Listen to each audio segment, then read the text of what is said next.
kasih. Terima kasih.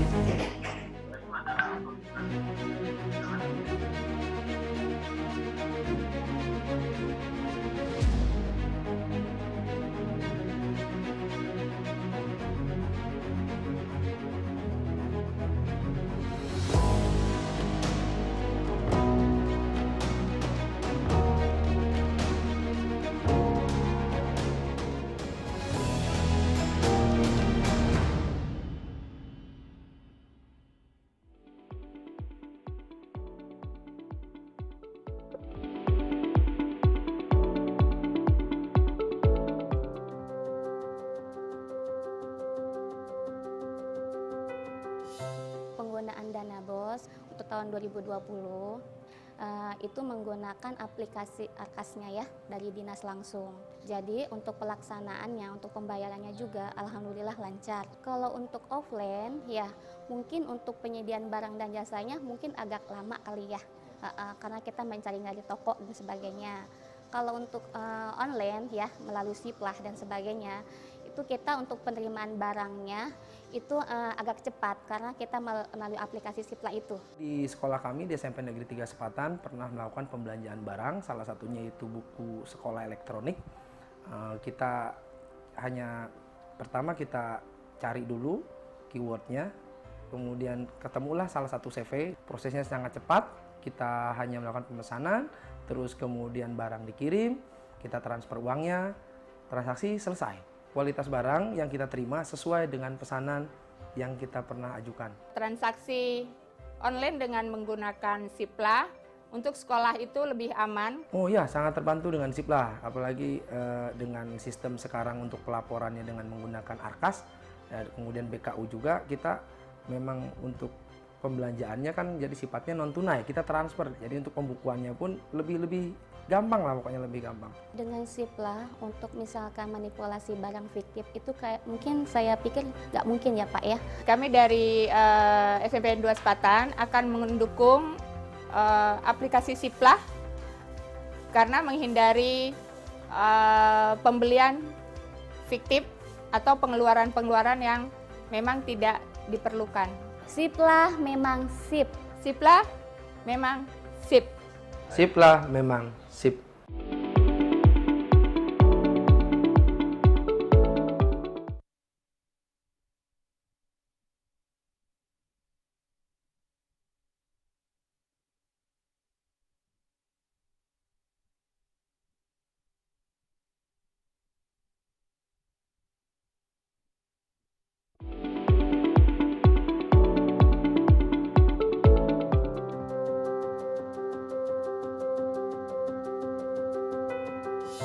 Penggunaan dana BOS untuk tahun 2020 itu menggunakan aplikasi Arkasnya ya dari dinas langsung. Jadi untuk pelaksanaannya, untuk pembayarannya juga alhamdulillah lancar. Kalau untuk offline ya mungkin untuk penyediaan barang dan jasanya mungkin agak lama kali ya, karena kita mencari dari toko dan sebagainya. Kalau untuk online ya melalui Siplah dan sebagainya, itu kita untuk penerimaan barangnya itu agak cepat karena kita melalui aplikasi Siplah itu. Di sekolah kami di SMP Negeri 3 Sepatan pernah melakukan pembelanjaan barang, salah satunya itu buku sekolah elektronik. Kita hanya pertama kita cari dulu keywordnya, kemudian ketemulah salah satu CV, prosesnya sangat cepat, kita hanya melakukan pemesanan, terus kemudian barang dikirim, kita transfer uangnya, transaksi selesai. Kualitas barang yang kita terima sesuai dengan pesanan yang kita pernah ajukan. Transaksi online dengan menggunakan Siplah untuk sekolah itu lebih aman. Oh ya, sangat terbantu dengan Siplah, apalagi dengan sistem sekarang untuk pelaporannya dengan menggunakan Arkas, dan kemudian BKU juga, kita memang untuk pembelanjaannya kan jadi sifatnya non tunai, kita transfer, jadi untuk pembukuannya pun lebih gampang lah, pokoknya lebih gampang. Dengan Siplah untuk misalkan manipulasi barang fiktif itu kayak mungkin saya pikir nggak mungkin ya Pak ya. Kami dari SMP 2 Sepatan akan mendukung aplikasi Siplah karena menghindari pembelian fiktif atau pengeluaran-pengeluaran yang memang tidak diperlukan. Siplah memang sip. Siplah memang Sip. Sip lah, memang sip.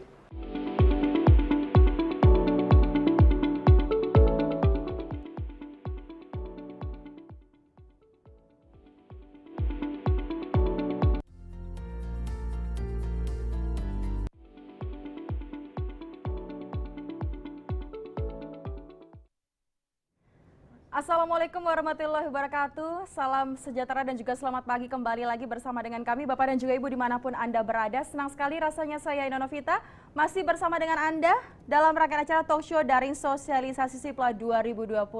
Kalau tadi kita banyak sekali membahas di segmen kedua dengan narasumber dan kali ini kita menghadirkan kembali di segmen ketiga ini dengan narasumber yang pastinya ahli di bidangnya masing-masing dan kali ini kita akan mengangkat tema yang spesial yaitu sesi UMKM sebagai penyedia dalam Sipla. Jadi kita akan membahas siapakah yang akan diuntungkan dalam UMKM ini. Dan juga sekali lagi acara ini dapat Anda saksikan melalui kanal YouTube di Sipla Kemendikbud dan juga tidak lupa saya ingatkan untuk tetap menjaga protokol kesehatan ya Bapak dan juga Ibu. Baiklah, kita akan langsung saja masuk ke segmen talk show. Namun sebelumnya saya ingatkan kembali bahwa Bapak dan juga Ibu bisa langsung memberikan pertanyaan di kolom komentar Zoom dan lebih baiknya bisa langsung ditujukan kepada siapakah narasumber yang Anda akan berikan pertanyaan. Baiklah, kita akan menyapa terlebih dahulu narasumber yang pertama sudah hadir melalui kanal Zoom Bapak Daniel Asnur. Beliau merupakan Sekretaris Deputi Bidang Produksi dan Pemasaran Kemenkop UKM. Halo Bapak, selamat pagi. Mohon izin, Bapak Daniel Asnur, kami tidak dapat mendengar suara Bapak. Mute-nya boleh diaktifkan, dinonaktifkan, mohon izin. Oke, mungkin Selamat nanti agak pagi, sedikit Bapak kencang ya Ibu. Bapak ya suaranya biar kami bisa mendengar cukup jelas. Terima kasih. Bapak Selamat Daniel pagi. Asnur. Selamat pagi Bapak, semangatnya luar biasa sekali pada pagi hari ini. Terima kasih Bapak, sudah jelas sekali. Oke, langsung saya akan kembali menyapa ke narasumber berikutnya. Sudah ada Ibu Ani Rahmawati. Beliau merupakan Kepala Seksi Integrasi Sistem Pemerintah Daerah BKPM. Halo, Assalamualaikum Ibu, selamat pagi Ibu Ani. Waalaikumsalam. Selamat pagi menjelang siang, Mbak. Selamat pagi menjelang siang Ibu, terima kasih banyak. Dan sudah hadir satu narasumber di samping saya, sudah ada Bapak Sumarno. Beliau merupakan Koordinator Pengembangan Ekonomi Digital Pariwisata, Transportasi dan Perdagangan Kemenkominfo. Halo Bapak, Assalamualaikum, selamat pagi. Waalaikumsalam, selamat pagi. Sehat Mbak selalu ya Nila. Bapak ya? Sehat selalu. Baik, Alhamdulillah. Dan berikutnya sudah bergabung narasumber melalui kanal Zoom, sudah ada Ibu Enzelin Saria. Beliau merupakan Kepala Seksi Pelaku Usaha PMSE Kemendak. Halo Ibu, selamat pagi Halo, Ibu. selamat pagi Bapak Ibu semua. Terima kasih atas waktu yang diberikan. Baik, terima kasih. Dan narasumber yang terakhir yang bergabung di dalam segmen ketiga ini sudah ada Ibu Niwayan Yuni. Beliau merupakan Kepala Subdirektorat IKM Logam, Mesin Elektronika dan Alat Angkut Kemenperin. Halo Ibu, selamat pagi. Saya akan menyapa terlebih dahulu Ibu Niwayan Yuni. Halo Ibu, dapatkah mendengar suara kami di sini? Oh baik, sambil menunggu untuk bergabung dengan kami. Baik, kembali saya akan menjelaskan sedikit mengenai segmen talk show di segmen ketiga ini yang akan membahas mengenai sesi UMKM sebagai penyedia dalam Sipla. Masing-masing narasumber akan kami berikan kesempatan untuk memaparkan selama 10 menit. Untuk itu langsung saja dan Bapak, Ibu juga bisa langsung mencantumkan pendapatnya di kolom komentar ataupun pertanyaan dan ditujukan kepada narasumber. Yang pertama, langsung saja kami berikan kesempatan 10 menit untuk Bapak Daniel Asnur dari Kemenkop UKM. Kami persilakan Bapak. Oke Bu, selamat pagi menjelang siang. Terima kasih atas waktunya. Suara saya terdengar nggak, Ibu Moderator? Bapak mohon izin Tes. boleh sedikit dikencangkan lagi, mungkin sedikit didekatkan dengan mikrofonnya. Oke. Nah, baik. Terima kasih Satu, banyak dua. Bapak Daniel. Oke. Terima kasih Ibu Moderator. Yang saya hormati Bapak Ibu para narasumber, Bapak-bapak peserta web seluruh Indonesia yang saya banggakan. Kami akan bercerita bagaimana di sini koperasi dan UMKM dapat main atau dapat melakukan dapat ikut terlibat dalam sistem pengadaan sekolah. Bapak Ibu sekalian yang saya hormati, bahwa UMKM dan koperasi adalah badan hukum dan badan perorangan yang memungkinkan untuk ikut di ekosistem Sipla yang ada di sekolah. Lanjut. Lanjut Ibu. Slide berikutnya.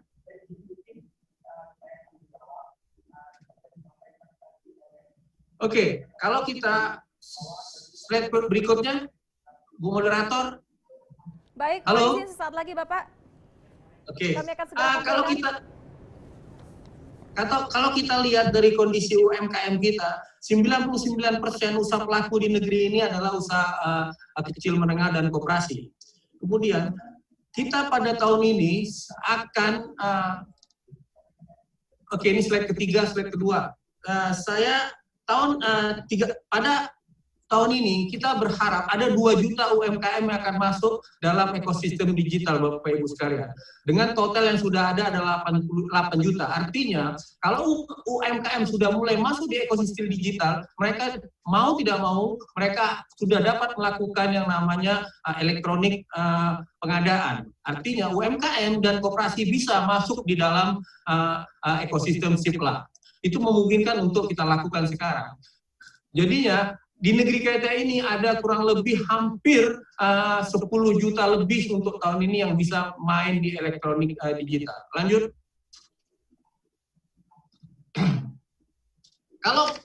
Kalau kita lihat dari kondisi pandemi sekarang ini, Bapak Ibu sekalian, 50% UMKM kita itu tutup usahanya. Ini dari data yang kami terima dari call center kita di Kementerian Koperasi dan UKM.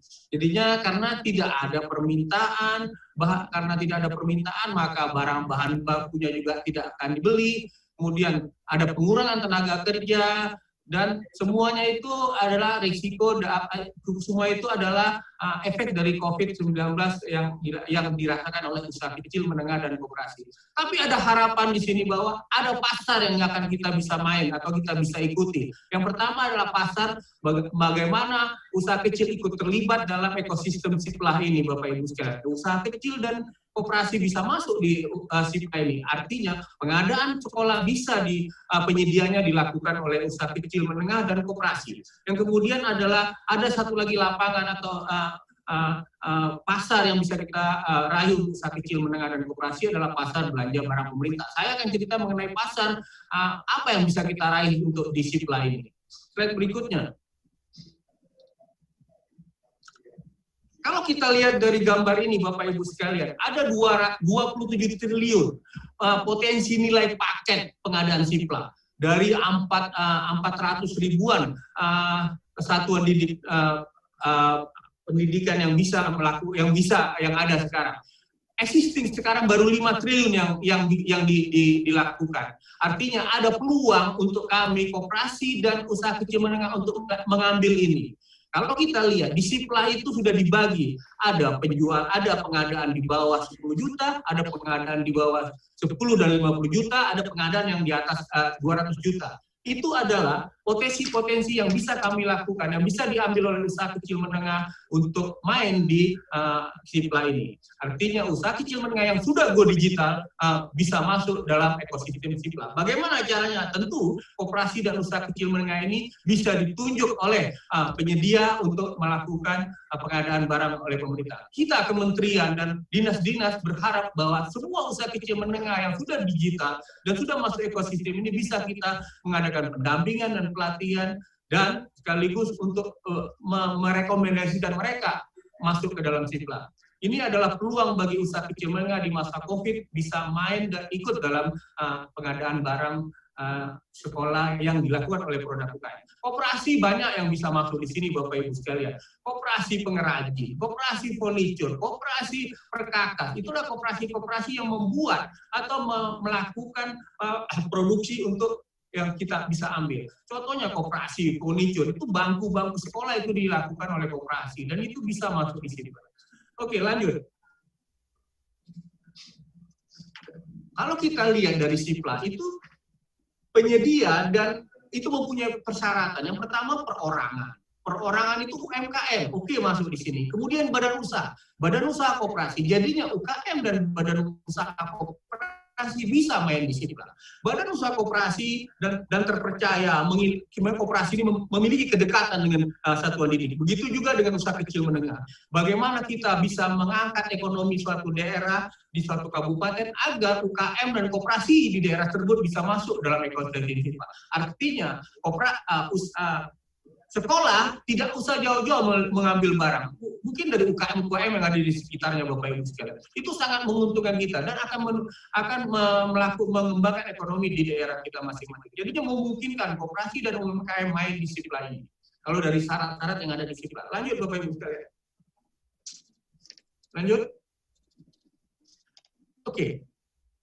Saya coba metrik saya rekomendasikan. Kalau kita lihat dari jenis belanjanya, Bapak Ibu sekalian, kita rekomendasikan umpamanya usaha mikro kecil yang asetnya di bawah 50 juta dan omsetnya di atas kurang dari 300 juta itu bisa kita tunjuk untuk main di makanan, minuman, di ATK dan souvenir. Itu sangat memungkinkan.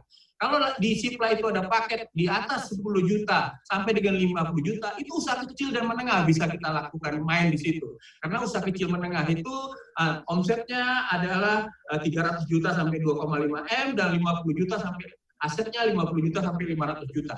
Itu bisa mereka mengadakan ATK, catering, buku, brosur atau apa segala macam yang ada di Sipla. Selanjutnya adalah usaha menengah. Itu yang di atas 50 juta atau 200 juta. Menengah bisa masuk di situ karena ada furniture, kemudian komputer, alat perkakas dan lain-lain. Artinya dalam ekosistem ini koperasi dan usaha kecil menengah bisa melakukan atau bisa ikut dalam Sipla. Koperasi sangat memungkinkan Bapak Ibu sekalian karena koperasi itu badan hukum. Tapi kalau koperasi badan hukum jangan diminta SIUP karena SIUP koperasi tidak akan ada. Koperasi adalah pendiriannya adalah merupakan SIUP. Ada perbedaan agar koperasi bisa main di sini. Banyak koperasi kita yang memproduksi alat-alat perkakas yang bisa masuk di tempat di pengadaan sekolah ini. Lanjut. Oke, ini ya Bu. Ini Bapak. Ini adalah contoh yang ada di Sipla. Jadinya kalau kita mau masuk Sipla, usaha kecil menengah atau Bapak Ibu bisa melihat buka Sipla, kemudian ambil salah satu penyedia di situ dan kita bisa masuk langsung di dalam penyedianya apa. Jadi sangat memudahkan untuk usaha kecil masuk di sana. Saya rasa itu yang bisa saya informasikan Bapak Ibu sekalian. Sekian, terima kasih. Baik, terima kasih Bapak Daniel Asnul dari Kemenkop UKM. Jadi memang Bapak Daniel untuk pengadaan Sipla ini bisa dilakukan oleh penyedia UKM kecil dan juga koperasi ya Bapak ya? Bisa Bu, sangat bisa. Bisa sekali, luar biasa penjelasannya sangat menarik sekali Bapak. Baik, nanti kita akan lanjut dengan pertanyaan, namun sebelumnya saya ingatkan kepada Bapak dan juga Ibu untuk bisa langsung mencantumkan pertanyaan di kolom komentar Zoom dan bisa nanti langsung ditujukan kepada narasumber siapa sehingga mudah untuk kami bacakan. Untuk itu langsung saja narasumber berikutnya sudah hadir yaitu Ibu Ani Rahmawati. Beliau merupakan Kepala Seksi Integrasi Sistem Pemerintah Daerah BKPM. Ibu masih sama, kami akan berikan waktu 10 menit. Kami persilakan Ibu Ani Rahmawati. Baik, terima kasih Ibu Moderator. Bismillahirrahmanirrahim. Assalamualaikum warahmatullahi wabarakatuh. Suara saya cukup jelas didengar ya Bapak Ibu ya? Sudah cukup Ibu? Ya, baik. Selamat pagi menjelang siang. Pada kesempatan ini kami dari BKPM paparan terkait kemudahan perizinan online melalui OSS bagi UMKM. Baik, sebagaimana Bapak Ibu ketahui bahwa OSS ini sudah di-launching atau dipergunakan di seluruh Indonesia itu tanggal 9 Juli tahun 2018.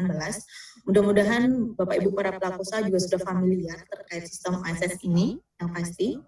Kemudian OSS ini adalah dipergunakan untuk semua pelaku usaha Bapak Ibu, untuk perseorangan maupun sebagai kantor perwakilan. Yang pasti pedoman dasarnya adalah satu portal nasional, kemudian satu identitas yaitu NIB, kemudian satu format izin yaitu izin usaha. Perizinan yang dikeluarkan dari OSS itu adalah perizinan dengan komitmen, yaitu self-declare dari para pelaku usaha itu sendiri. Dan kemudian validasi data juga sudah terintegrasi Bapak Ibu, yaitu dari AHU, kemudian dari Dukcapil, pajak, serta ATR PPN. Oke, monggo dilanjut Ibu untuk paparannya. Dilanjut, Ibu. Oke, baik. Jadi di sini untuk tahapan perizinan Bapak Ibu ada nomenklatur lama serta baru. Untuk yang lama itu pasti ada tahapan persiapan, kemudian konstruksi serta produksi. Dulu terbitnya yang persiapan adalah izin prinsip PPM atau IP dulu. Kemudian ada tahapan konstruksi, itu ada fasilitas, izin KL, kemudian izin daerah, kemudian baru pengajuan izin usaha pada tahapan produksi. Kemudian kalau untuk nomenklatur baru, itu semua perizinan itu diterbitkan di depan. Dan dengan self-care Bapak Ibu, dengan komitmen. Baik, lanjut. Oke. Untuk mekanisme yang lama itu semua pelaku usaha itu bisa sudah maupun belum memiliki pendirian badan usaha, baru kemudian dia mengajukan ke sistem atau untuk pendaftaran untuk pendiriannya. Kemudian kalau untuk mekanisme baru, semua pelaku usaha itu harus memiliki pendirian dulu, pergi ke notaris untuk mendirikan badan usaha, baru dia ke sistem OSS untuk memproses perizinannya. Ini untuk non perseorangan Bapak Ibu. Kalau untuk perseorangan dia bisa langsung ke sistem OSS untuk memproses perizinan tanpa perlu ke notaris yang pasti. Oke, lanjut. Bisa lanjut? Ya. Di sini untuk jenis pemohon itu ada 3, yaitu perseorangan, non perseorangan serta kantor perwakilan. Untuk perseorangan di sini kita bedakan atau kami bedakan dalam sistem OSS itu ada mikro, kecil, serta menengah. Untuk UMKM di sini maksudnya ke mikro sama kecil, Bapak Ibu. Kemudian untuk non perseorangan itu bisa dibedakan badan hukum serta badan usaha. Badan hukum itu ada PT misalnya, kemudian kalau non badan hukum atau badan usaha itu ada CV, Persekutuan Perdata. Kemudian untuk perwakilan ada rekan perwakilan itu kayak KP3A, kemudian KPPA, ada BUJKA. Dan semuanya sudah diakomodir sekitar 20 sektor, kecuali sektor keuangan, pertambangan, serta migas. Oke, lanjut. Di sini kami sudah akomodir untuk pelaku usaha UMKM, yaitu sesuai dengan Undang-Undang Nomor 20 Tahun 2008. Itu kita sudah menfilter. Dia sudah disediakan bahwa klien bersihnya itu sudah sesuai. Kalau mikro itu harus lebih atau sama dengan 50 juta, kemudian di bawah atau sama dengan 50 juta untuk mikro, kemudian kalau kecil itu di atas 50 juta sampai dengan 500 juta, kemudian untuk yang menengah itu di atas 500 juta sampai dengan 10 miliar. Untuk data kekayaan bersih ini hanya diperuntukkan untuk UMK, kalau selain UMK itu tidak akan ada pengisian data kekayaan bersih ini, Bapak Ibu. Oke, lanjut. Ini untuk BISPRO-nya Bapak Ibu, yang ini untuk non perseorangan serta perusahaan yang menengah kita samakan untuk BISPRO-nya, yaitu yang pasti kalau untuk step by step-nya itu sama, ada akun, pembuatan akun, kemudian NIB, kemudian izin usaha, kemudian izin operasional komersial. Di mana NIB ini berlaku sekaligus sebagai TDP, API serta NIK, kemudian terbit izin usaha di sini dengan komitmen yang pasti. Ketika memang si pelaku usaha memang ada komitmen seperti komitmen prasarana, izin lokasi, izin lingkungan, IMB dan SLF. Kemudian ada persyaratan teknis mungkin seperti IUJK itu ada persyaratan teknis seperti SBU, baru kemudian izin usahanya itu berlaku efektif ketika sudah dinotifikasi atau diverifikasi oleh instansi sesuai kewenangan. Kemudian step lebih lanjut adalah izin operasional komersial. IOK ini sifatnya adalah umum Bapak Ibu, jadi semua KBL itu bisa tergantung dari kebutuhan si pelaku usaha. Baik, lanjut. Di sini kelebihan dari UMK itu adalah izin usahanya itu langsung berlaku efektif Bapak Ibu. Berbeda ketika dia non perseorangan atau yang perseorangan, karena terbitnya adalah izin usaha sesuai dengan sektor. Kalau UMK ini terbitnya adalah UMK. Semua sektor itu terbitnya adalah UMK. Dan dia berlaku otomatis efektif walaupun dia mempunyai komitmen sarana atau prasarana seperti lokasi lingkungan dan diperkecualikan untuk UMB dan SLF dia tidak akan ada komitmen itu. Itu nantinya ke pos audit jatuhnya, Pak Ibu. Kemudian untuk NPWP ini tidak diwajibkan untuk pelaku usaha UMK, kecuali untuk pelaku usaha yang memang membutuhkan untuk data sebagai kegiatan ekspor. Kemudian untuk IOK juga sama, berlakunya juga prosesnya itu seperti yang non persorangan atau yang persorangan, dia tetap bisa memilih dan dia harus diproses ke kementerian atau lembaga atau pemerintah daerah sesuai dengan kewenangannya. Oke, lanjut. Ini untuk terkait validasi Bapak Ibu. Validasi ketika perusahaan itu mendaftar registrasi itu NIK, itu langsung ketarik datanya dari Dukcapil. Ketika nomor, misalnya ketika mendaftar nomornya itu tidak sesuai atau salah, itu tidak akan bisa masuk ke register ke sistem ASS karena sudah terhubung dengan sistem dari Dukcapil. Kemudian terkait AHU, ini untuk non persorangan. Kemudian dan badan usaha, kemudian terkait DJP ya untuk NPWP Bapak Ibu itu juga sudah ada validasi dari DJP terkait KSWP untuk non persorangan juga, kemudian terkait RPPN itu juga terkait EDTR ini baru sebagian, belum semuanya tervalidasi karena baru ada beberapa data yang bisa kita tarik dari data Gistarunya. Oke. Untuk yang saat ini untuk data legalitas untuk operasi memang belum bisa ditarik dari sistem AHU Bapak Ibu, jadi masih dilakukan secara manual, rekaman manual di dalam sistem ASS. Kemudian yang paling penting adalah bahwa satu perusahaan itu hanya cukup satu NIB.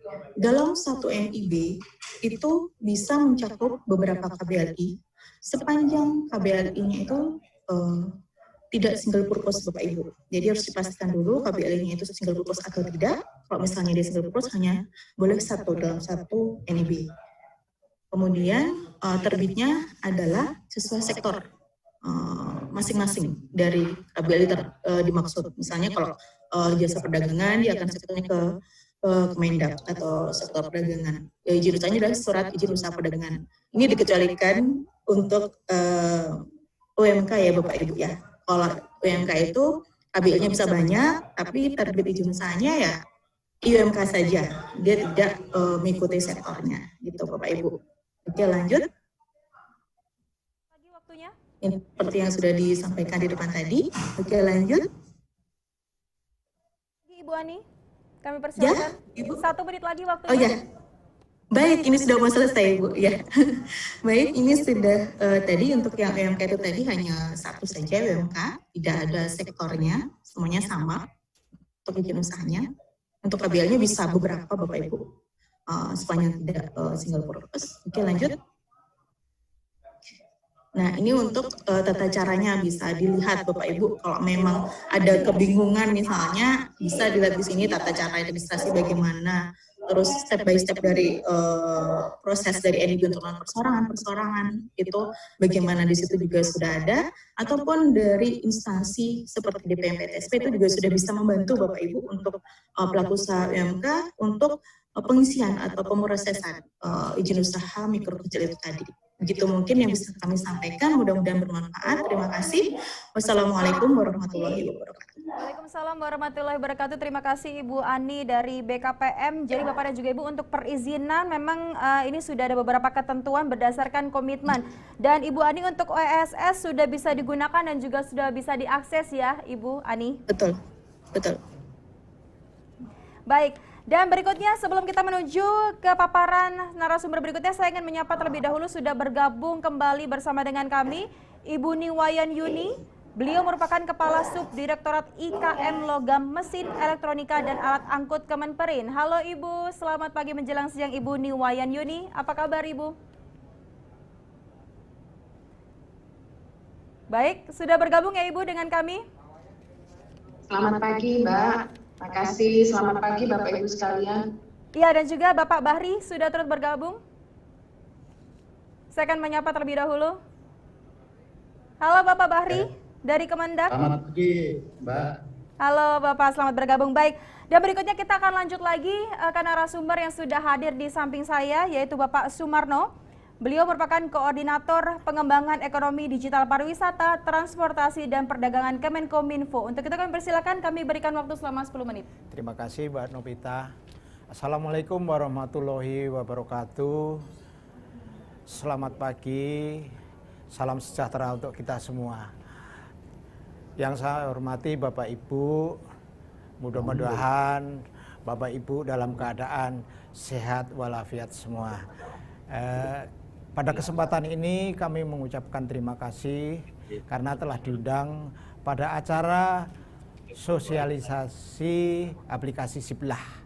Nah, saya sangat bangga dan senang sekali dengan hadirnya aplikasi ini karena memberi peluang kepada para UMKM untuk bisa mengembangkan sayapnya tentunya untuk memperluas pasar. Karena di aplikasi Siplah ini pembelinya sudah siap dan semuanya ada di seluruh Nusantara ini, sehingga sangat menguntungkan para UMKM yang turut melakukan jualan secara online. Mbak Novita, bahwa aplikasi ini selaras dengan program yang ada di Kementerian Komunikasi dan Informatika, yaitu Gerakan UMKM Go Online.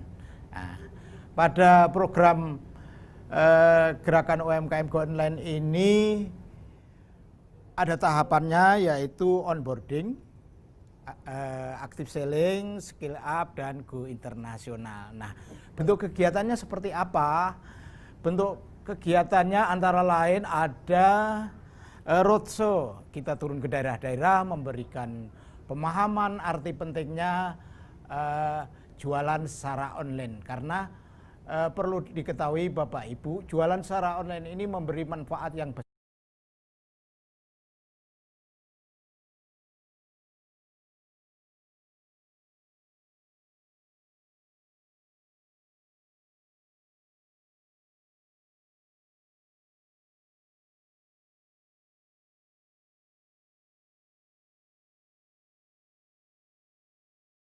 Gerbek pasar, kita turun ke pasar-pasar rakyat, mendampingi para UMKM, ngajari bagaimana cara mengunduh aplikasi yang ada, terus bagaimana caranya untuk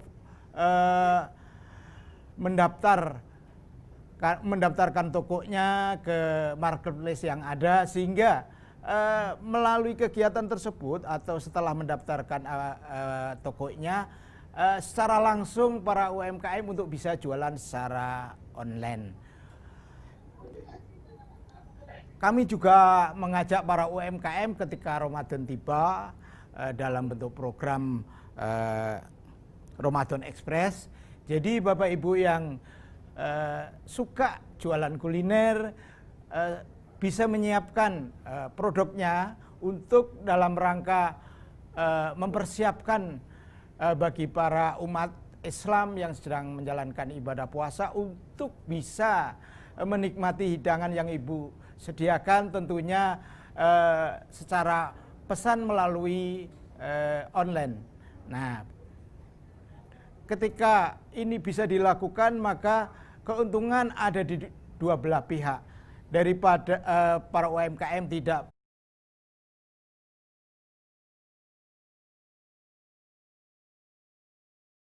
cukup pesan secara online, maka apa yang dibutuhkan akan sampai di rumah masing-masing. Nah, pada kegiatan UMKM Go Online ini kita bekerja sama dengan marketplace, sehingga Bapak Ibu tidak perlu susah-susah untuk membangun toko baru. Sudah dibantu teman-teman kita untuk bisa membuka toko baru secara online di dunia maya. Sehingga Bapak Ibu akan tinggal membuka tokonya, memantau terus aplikasi yang ada, sehingga pesanan akan membanjiri dagangan Ibu untuk bisa laku dipesan dari Sabang sampai Merauke. Nah, lanjut, bahwa ini merupakan gambaran sebetulnya UMKM yang ada di Indonesia ini sangat besar, ada 60 juta. Nah, tapi yang jualan secara online baru sedikit, baru 8%. Maka dari itu akan terbuka kesempatan secara luas bagi para UMKM untuk bisa bergabung meramaikan seperti aplikasi yang disediakan oleh Siplah ini, sehingga Bapak Ibu akan semakin bisa memiliki kesempatan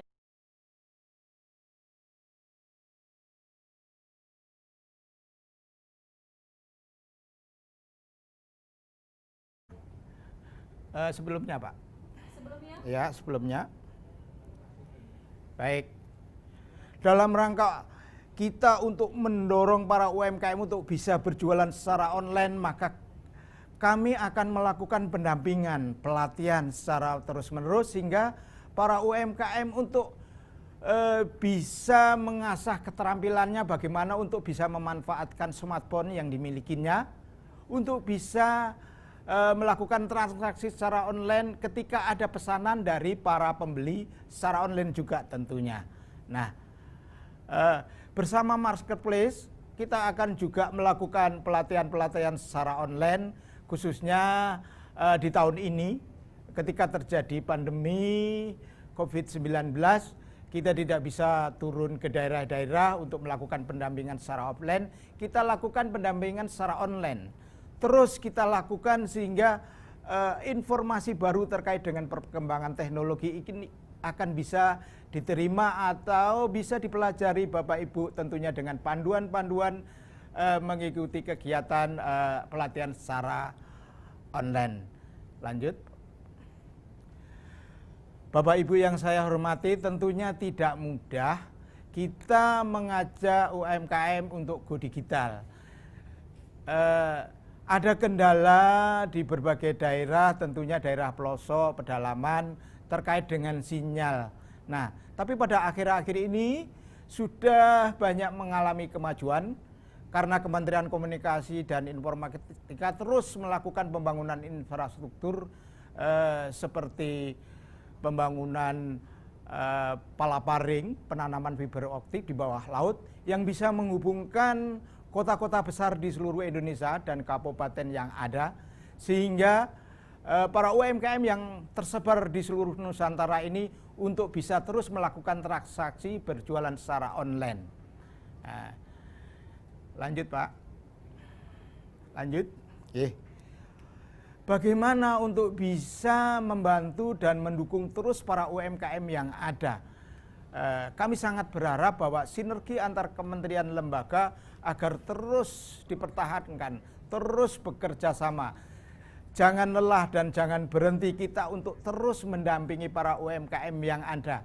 Karena teknologi akan terus mengalami perubahan, sehingga kita harus terus melakukan penyelarasan sesuai dengan tuntutan zaman yang ada.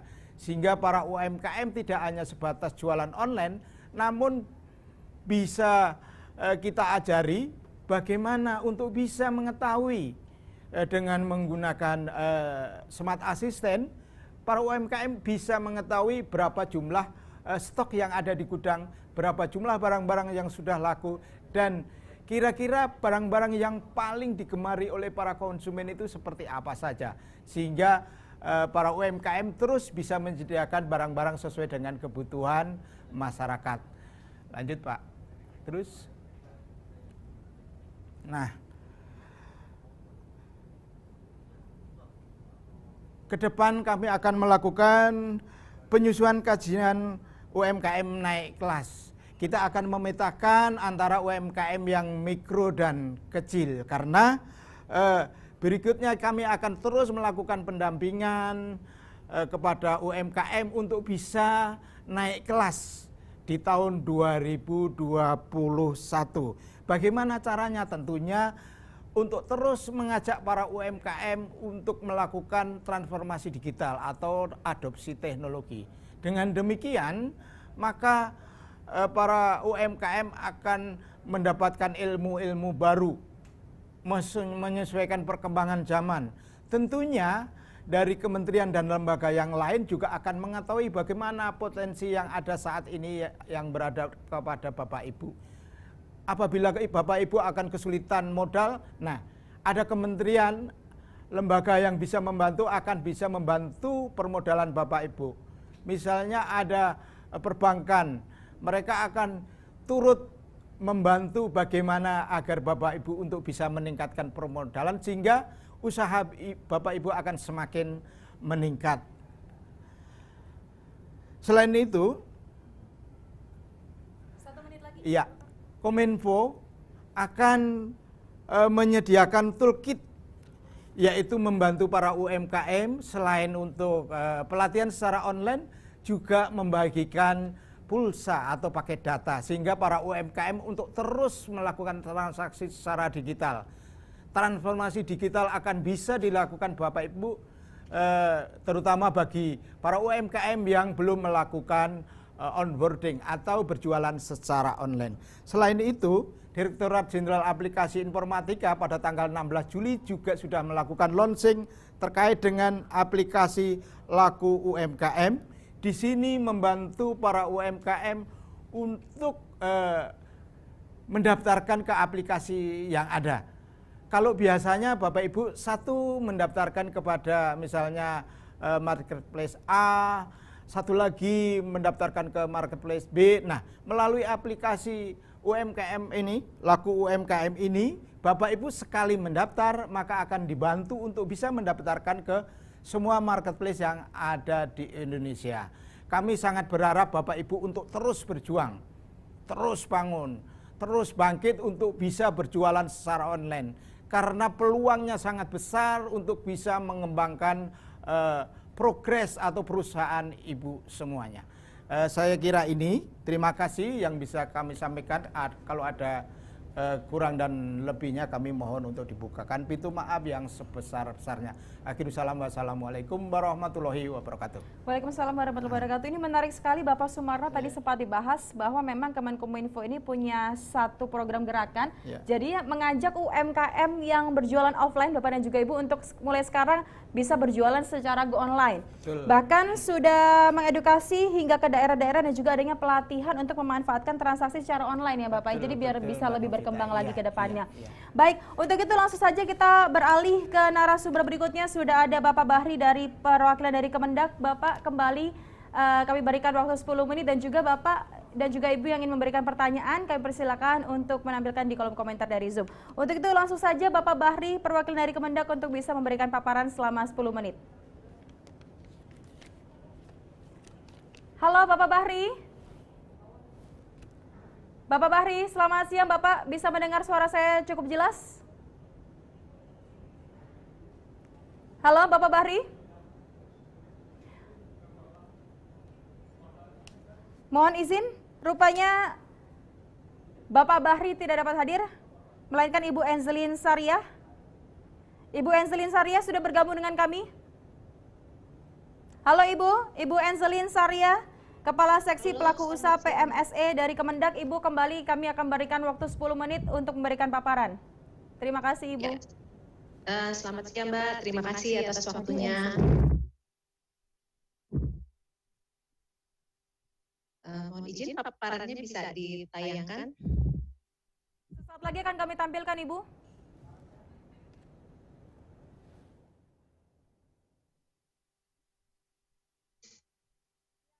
Ibu Enzelin Sariah, kita berjumpa kembali ya Ibu. Ini di hari kedua kita akan banyak berbincang-bincang dan sambil kita menunggu PPT-nya akan segera kami tampilkan. Apakah pembahasan yang akan lebih terperinci kita bahas pada siang hari ini Ibu? Oh sudah ada? Sudah ada Mbak. Baik, kami persilakan Ibu, mohon maaf. Terima kasih Mbak, selamat siang Bapak Ibu semua. Saya hari ini mewakili Kementerian Perdagangan untuk menyampaikan materi mengenai kemudahan perizinan dalam perdagangan melalui sistem elektronik atau yang biasa kita kenal dengan e-commerce. Dalam e-commerce ini pemerintah baru mengeluarkan PP 80 tahun 2009 yaitu mengenai perdagangan melalui sistem elektronik. Tujuan utama dari PP tersebut adalah bagaimana menciptakan trust dan consumer confidence.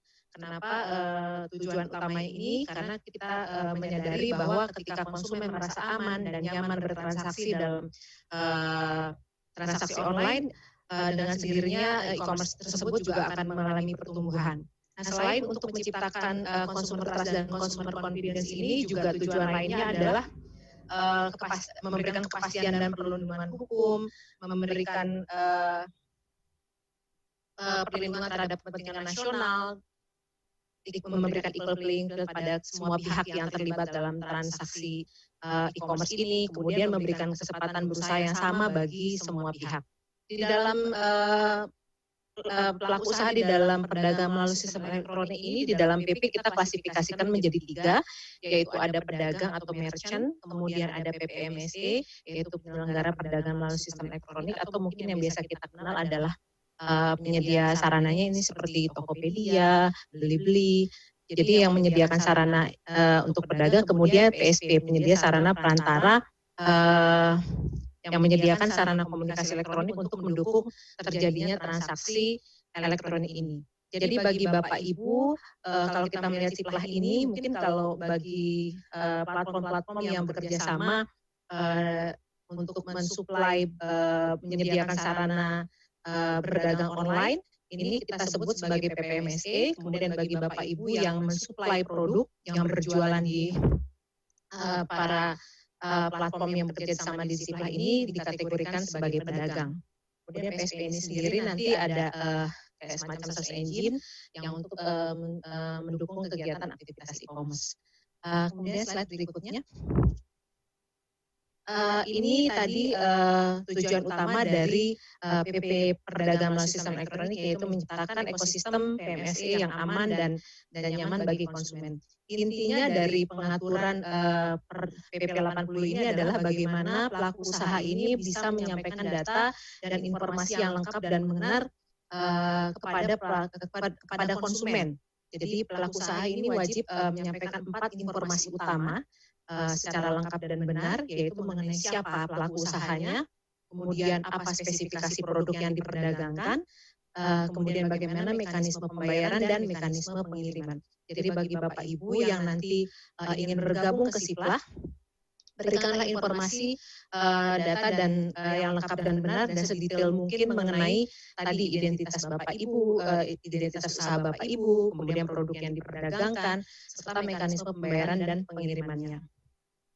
Ini 4 pilar utamanya, dan selain ada beberapa informasi lain yang wajib disertakan juga di dalam aktivitas e-commerce. Namun biasanya di dalam platform nanti sudah platform yang bekerja sama biasanya sudah ada aturan main yang sudah disiapkan oleh para penyedia platform agar para merchant ini bisa mengikutinya.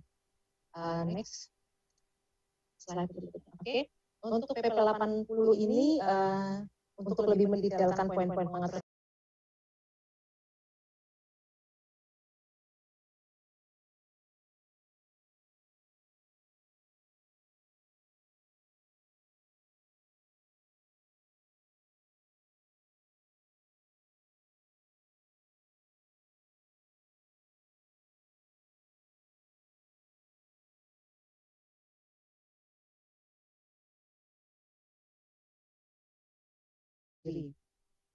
slide berikutnya. Untuk di dalam terkait dengan perizinan, bagi Bapak Ibu yang berperan sebagai merchant, ini tidak ada jenis perizinan baru. Jadi ya ketika saat ini sedang berjualan offline, sudah memiliki perizinan berusaha, nah ini kedepannya bisa untuk aktivitas online juga. Namun sepanjang tidak membangun platform sendiri, karena ketika Bapak Ibu membangun platform sendiri untuk berjualan, nah ini akan dikategorikan sebagai PPMSE. Nah untuk PPMSE sendiri nanti ada izin khusus, yaitu SIO-PMSE, Surat Izin Usaha Perdagangan Melalui Sistem Elektronik. Karena prinsip utama dari aktivitas e-commerce ini adalah setiap ketentuan yang berlaku secara offline juga berlaku secara online. Jadi ketentuan yang diatur oleh masing-masing KL sebagai pembina sektor ini tetap berlaku dalam aktivitas offline maupun aktivitas online. Next, berikutnya. Nah ini untuk alur perizinan usaha PPMSE. Bagi pedagang dalam negeri, untuk dapat berdagang di PPMSE tadi, persyaratannya adalah memiliki izin usaha, kemudian khusus bagi mikro kecil, itu izinnya IUMK, Jadi sesuai yang berlaku saat ini existing ada perizinan berusahanya, dan semua mekanisme perizinan yang ada di dalam aktivitas PMS ini nanti dilakukan di dalam OSS. Seperti tadi yang sudah disampaikan oleh narasumber dari BKPM. Ketika sudah memiliki izin usaha ini, khusus bagi perdagangan retail nanti, pedagang eceran yang tidak memiliki toko offline, jadi dia hanya berjualan online, nanti KBLI-nya khusus yaitu 4791. Ini KBLI yang dikhususkan bagi merchant yang tidak punya toko offline.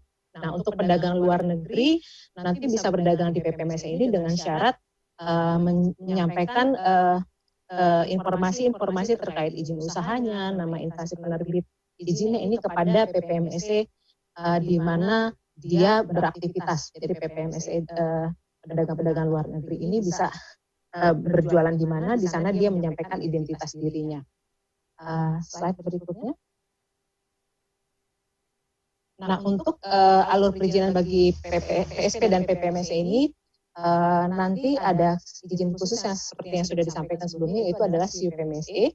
Nah, selain wajib memiliki CUPMSE, nanti juga diwajibkan untuk memiliki tanda daftar sistem elektronik yang ada di Kominfo ini untuk menjamin keamanan sistem elektronik itu sendiri. Sedangkan bagi platform-platform luar negeri, nanti mereka akan diwajibkan untuk memiliki tanda daftar sistem elektronik dari Kominfo, dan ketika sudah memenuhi kriteria tertentu diwajibkan untuk menunjuk kantor perwakilan di Indonesia. Kantor perwakilan ini berperan khususnya untuk sebagai penyambung lidah antara pemerintah dengan PPMSE luar negeri terkait dengan masalah-masalah perlindungan khusus konsumen, kemudian juga program-program pembinaan yang akan diberikan kepada pelaku usaha lokal dan produk-produk dalam negeri. Berikutnya, nah, ini beberapa yang harus disiapkan oleh pelaku usaha dalam melaksanakan ketentuan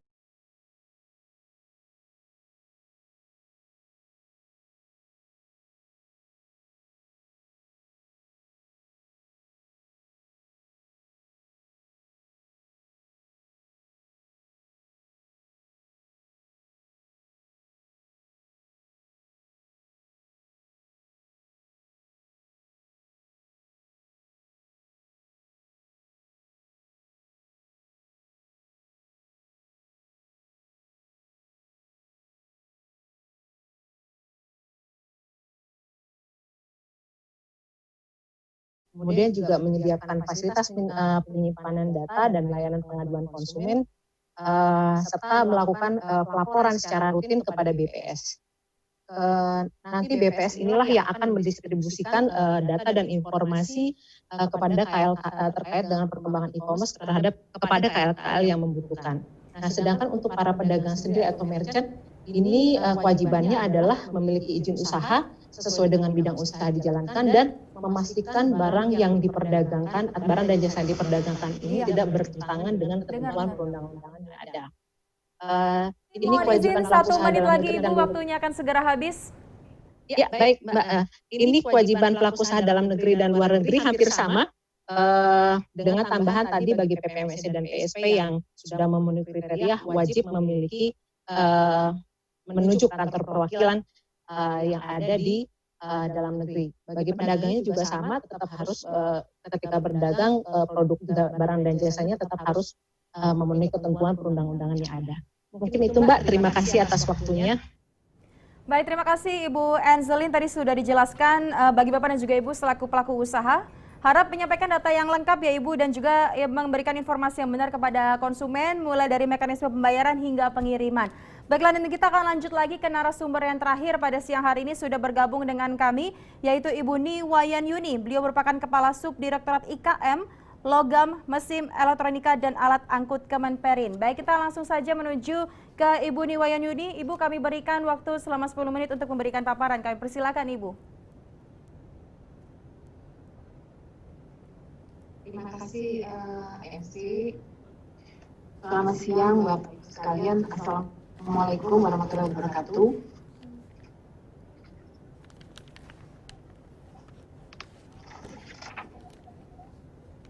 Mohon izin saya akan menyampaikan industri kecil dan menengah dalam sistem informasi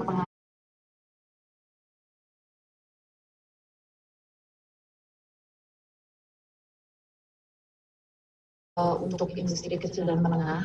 Yang disebut industri kecil itu yang seperti apa?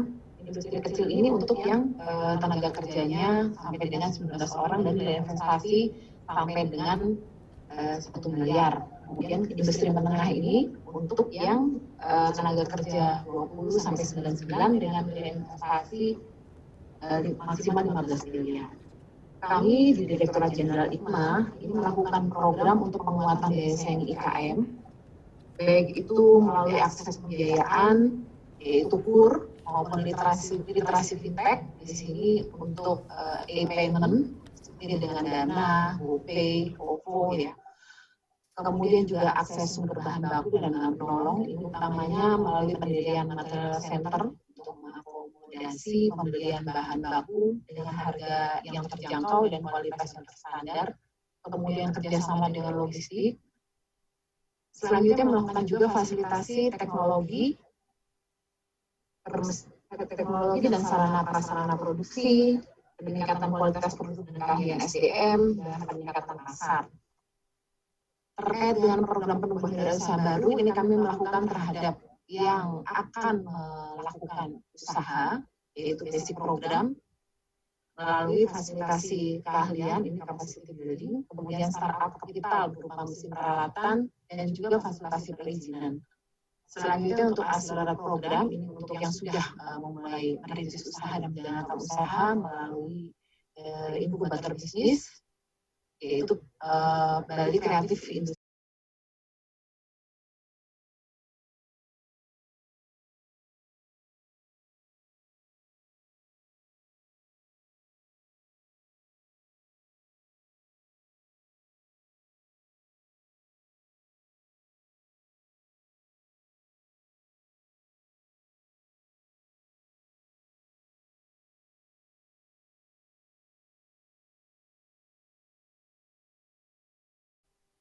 Next. Nah, ini cakupan pembinaan kami di sentra, Bapak Ibu sekalian, di mana pada tahun 2015 sampai 2019 ini teridentifikasi sebanyak 5.038 sentra. Sentra ini adalah wilayah atau kawasan tertentu, tempat di mana industri kecil dan menengah dengan produk yang sejenis, bahan baku sejenis, dan proses produksi yang kurang lebih sejenis melakukan usahanya.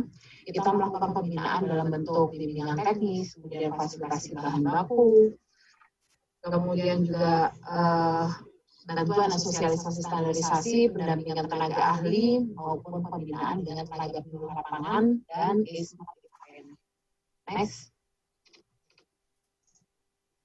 Bangga Buatan Indonesia ini untuk mengakomodir mitigasi dampak dari COVID-19 terhadap pelaku industri kecil dan menengah. Sebagaimana kita ketahui bahwa COVID-19 ini juga berdampak kepada para pelaku IKM, dan juga di mana di era new normal ini terjadi perubahan perilaku konsumen yang selama ini melakukan belanja secara offline, sudah mulai melakukan belanja secara online. Kami mendorong belanja produk-produk IKM ini melalui marketplace oleh masyarakat maupun belanja pemerintah melalui LKPP. Di mana kami menargetkan 2 juta UMKM ini dapat bergabung dan program ini dilaksanakan selama Juni sampai dengan Desember melibatkan 14 kementerian lembaga. Next. Program Smart. Nah, ini kami memiliki program Smart IKM yang dalam Gerakan Nasional Bangga Buatan Indonesia.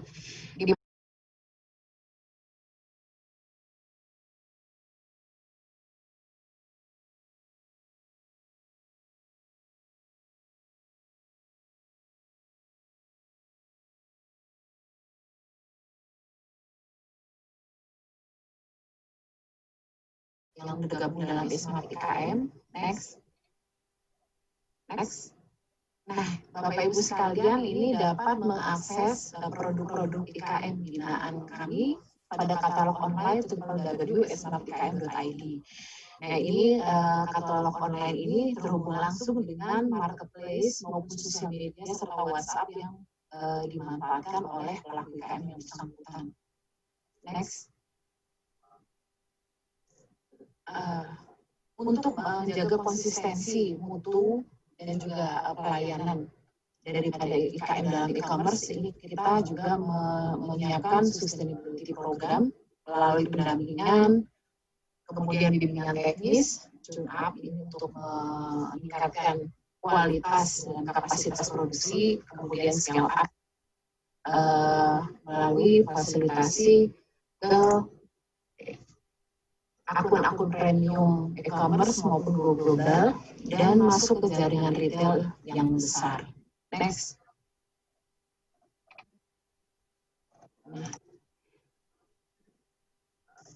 Ibu Bapak, ini kami mencoba merekomendasikan referensi barang-barang produksi industri kecil dan menengah yang sekiranya dibutuhkan oleh satuan pendidikan baik dasar maupun menengah secara nasional untuk barang-barang yang berada di dalam binaan IKM barang dari kayu dan furniture. Ini ada meja rapat, lemari, kemudian ada kelas serak, kursi guru, kursi siswa, dan bisa dilihat pada tayangan.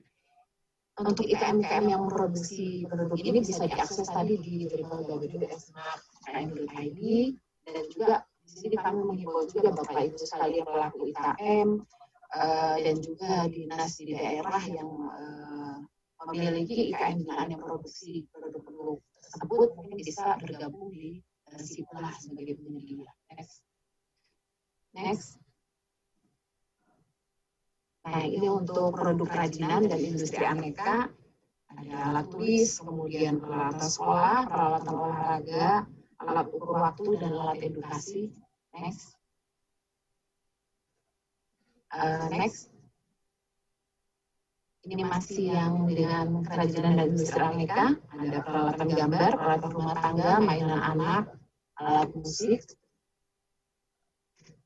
Next, kemudian untuk produk IKM sandang dan kulit.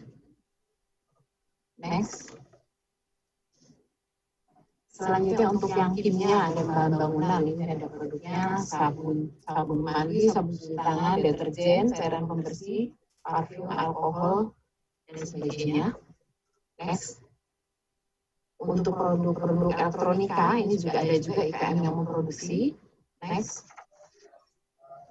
Lalu alat angkut, ini becak sampah, kemudian gerobak sampah, troli, kontainer sampah. Next. Next.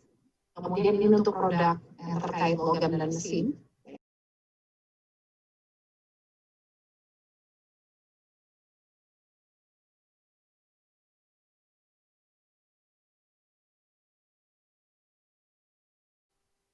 Next. Nah, ini contoh-contoh produknya Ibu Bapak sekalian. Nanti lebih banyaknya, lebih jelasnya bisa diakses di web Smart IKM. Next. Next. Next.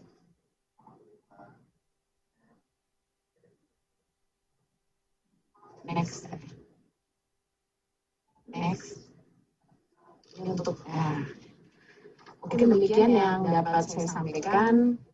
Pada kesempatan ini juga kami menghimbau untuk para pelaku IKM yang memang produk-produknya potensial digunakan oleh satuan pendidikan dasar maupun menengah nasional ini untuk bisa bergabung di SIPLAH, dan juga Bapak Ibu dari dinas yang ada IKM binaannya yang memang memproduksi produk-produk potensial tadi dapat ikut mensosialisasikan sehingga binaannya dapat masuk di SIPLAH.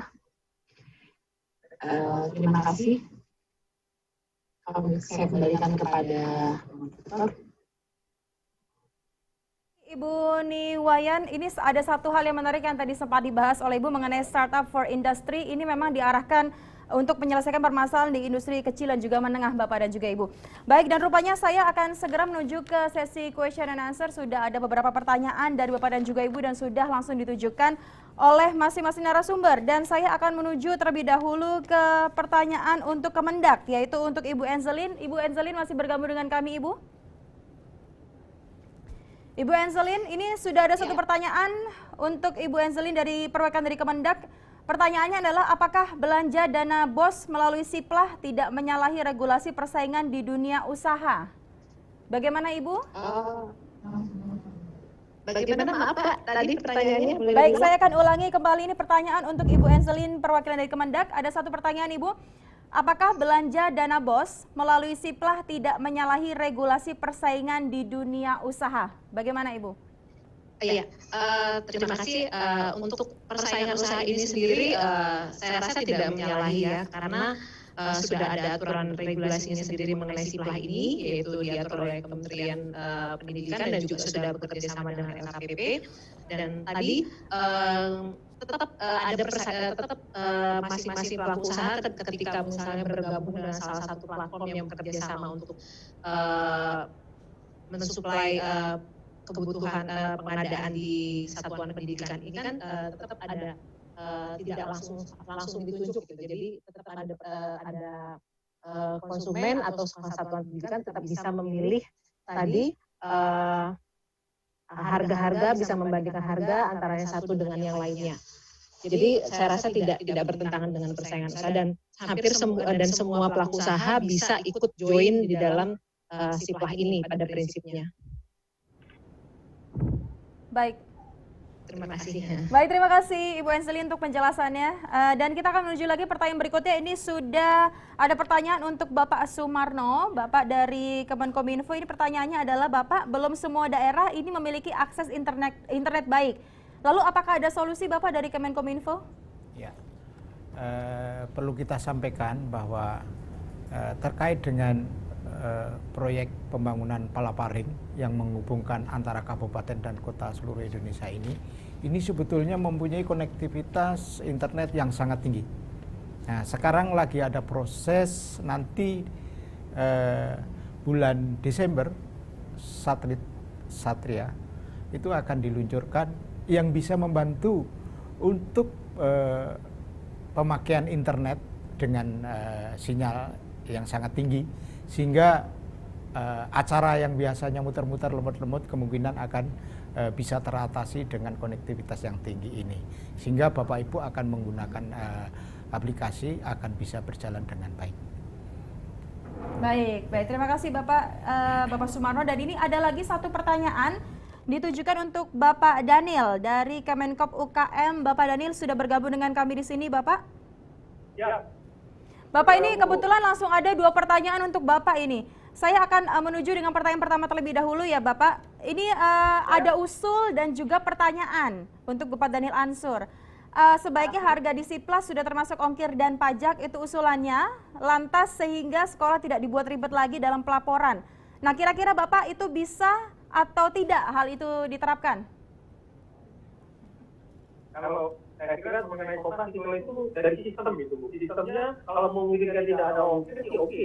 Karena itu yang mengatur Siplah ini kan Kementerian Pendidikan. Saya nggak bisa, kalau saya sih oke, jangan pakai ongkir, karena harga lebih murah. Apalagi kalau usaha kecil menengahnya ada di daerah Bapak dan Ibu kan kalau pakai ongkir juga lebih murah. Itu saya nggak bisa menjawab karena saya tidak ikut dalam sistemnya yang ada.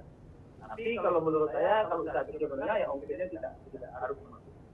Baik, lantas Pak Daniel kalau untuk jenis koperasi, koperasi apakah Pak yang dapat bergabung Pak kira-kira? Ibu Bapak sekalian, koperasi itu kan badan usaha, jadi semua jenis koperasi harusnya bisa masuk di sini. Jadi tidak ada yang kita bisa pilih. Koperasi produksi oke, koperasi simpan kerja mungkin tidak bisa masuk. Tapi kalau koperasi produksi dan koperasi konsumen itu bisa masuk. Contoh, koperasi yang membuat furniture, kita bisa masukkan di dalam Siplah ini. Tapi teman-teman dari Kementerian Pendidikan juga harus membuka koperasi. Kalau saya lihat dari informasi dari sistemnya itu belum terlihat bahwa koperasi itu ada formulirnya. Beda koperasi dengan perusahaan dan PT. Kalau koperasi itu dia tidak mempunyai bio. Koperasi khusus badan usaha pendirian itu adalah unit usaha dia. Jadi koperasi bisa masuk di sini. Koperasi produksi, koperasi konsumen itu mungkin. Kalau simpan pinjam tentu enggak, karena kita tidak ada pinjam meminjam di sini. Baik Bapak Daniel, terima kasih banyak dan langsung saja kalau begitu kita akan tarik kesimpulan dari segmen ketiga ini yang membahas mengenai UMKM sebagai penyedia dalam Siplah. Baik, mungkin kita akan mulai terlebih dahulu dari Ibu Niwayan Yuni, Kemenperin. Ibu mungkin adakah kesimpulan ataupun saran yang dapat kami terima, Ibu?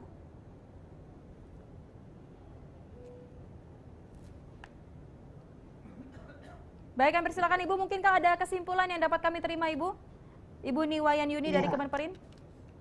Iya, terima kasih Mbak MC.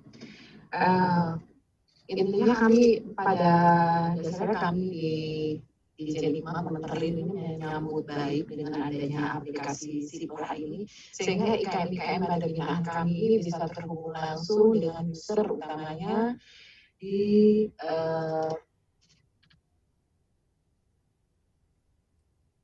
secara nasional, yaitu di sekolah-sekolah secara nasional, Mbak. Tentunya kami juga menghimbau para IKM dan juga para pembina di daerah ini untuk turut mensosialisasikan aplikasi Siplah ini, sehingga IKM-IKM pada binaan kita bisa masuk di aplikasi Siplah, sehingga produknya dapat diakses oleh sekolah-sekolah di secara nasional. Terima kasih. Baik, terima kasih sekali lagi Ibu Niwayan Yuni, dan berikutnya saya ingin mendengar ataupun menarik kesimpulan ataupun pendapat dari Ibu Ani Rahmawati, perwakilan dari BKPM. Ibu silakan, mungkinkah ada tanggapan ataupun kesimpulan untuk kami, Ibu?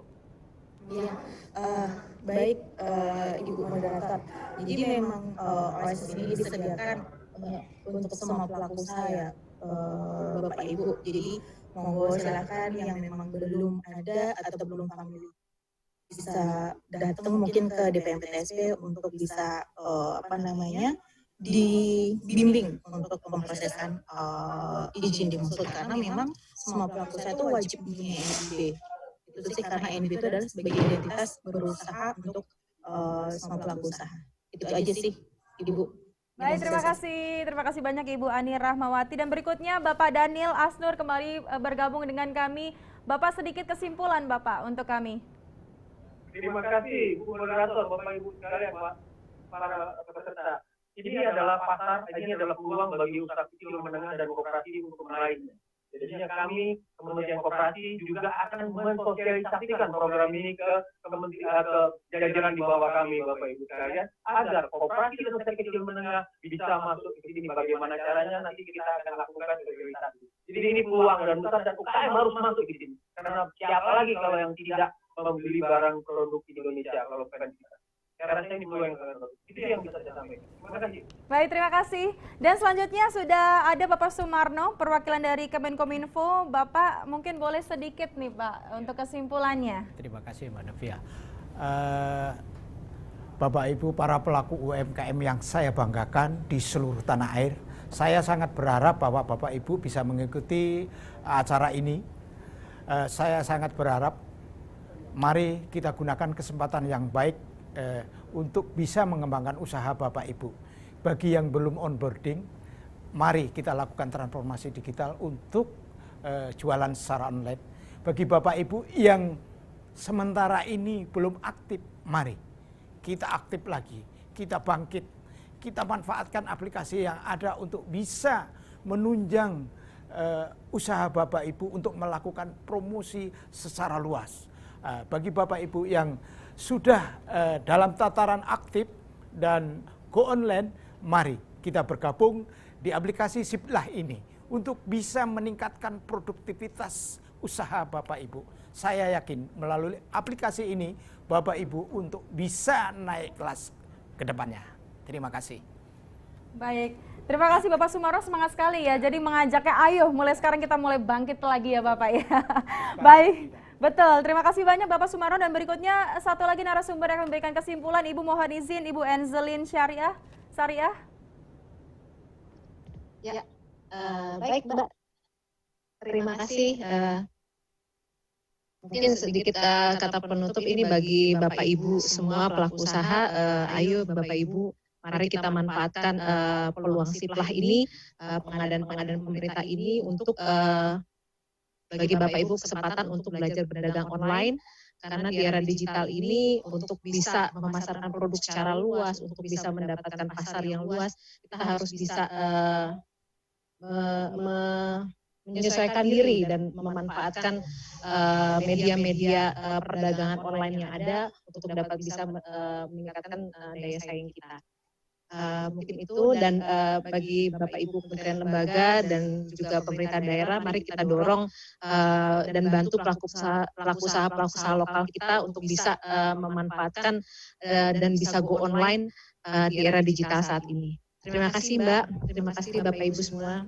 Baik, terima kasih sekali lagi kami ucapkan terima kasih banyak kepada seluruh narasumber yang sudah bergabung di segmen ketiga ini dan juga memberikan paparan yang sangat bermanfaat sekali untuk kami. Sekali lagi kami ucapkan terima kasih untuk Bapak Daniel Asnur, Sekretaris Deputi Bidang Produksi dan Pemasaran Kemenkop UKM. Terima kasih Bapak. Lalu berikutnya ada Ibu Ani Rahmawati, Kepala Seksi Integrasi Sistem Pemerintah Daerah BKPM. Terima kasih banyak. Lalu ada Bapak Sumarno, Koordinator Pengembangan Ekonomi Digital Pariwisata, Transportasi dan Perdagangan Kemenkominfo. Lalu berikutnya Ibu Enzelin Sariah, Kepala Seksi Pelaku Usaha PMSE Kemendak, dan juga ada Ibu Niwayan Yuni. Beliau merupakan Kepala Subdirektorat IKM Logam, Mesin Elektronika dan Alat Angkut Kemenperin. Dan juga sekali lagi Bapak dan juga Ibu yang masih bergabung, terima kasih. Jangan kemana-mana karena nantinya kita akan lanjut lagi di segmen berikutnya, yaitu segmen terakhir, di mana nanti kita akan membahas kira-kira siapakah mitra Sipla. Nah, penasaran untuk itu?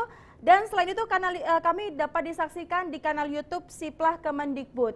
Dan kami akan segera kembali, sampai jumpa di segmen berikutnya. Terima kasih.